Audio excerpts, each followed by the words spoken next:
Hello, আমি নেহা। শীতের দুপুরে গরম ভাত আর ধোয়া ওঠা কষা মাংস, কম্বিনেশনটা একেবারেই অসাধারণ, তাই না? চলুন তাহলে আপনাদের সাথে একটা পারফেক্ট কষা মাংসের রেসিপি শেয়ার করি। প্রথমে চিকেনটা নুন, আদা রসুন পেস্ট, টক দই, হলুদ জিরে গুঁড়ো, শুকনো লঙ্কার গুঁড়ো, তেল আর চেরা কাঁচা লঙ্কা দিয়ে ভালো করে ম্যারিনেট করে নিন। আর একটা বাটিতে দই, বেসন আর লঙ্কার গুঁড়ো মিশিয়ে আলাদা করে রাখুন।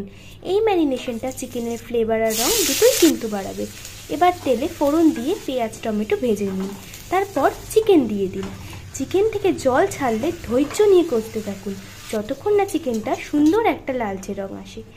এরপর উষ্ণ গরম জল দিয়ে আরও কিছুক্ষণ কষিয়ে বানিয়ে রাখা দই বেসনের পেস্ট, ঘি আর গরম মশলা দিয়ে 5 মিনিট নামিয়ে নিলেই রেডি প্রত্যেক বাঙালির জিভে জল আনার রান্না কষা মাংস। ভালো লাগলে অবশ্যই লাইক করবেন। আজকের জন্য টাটা।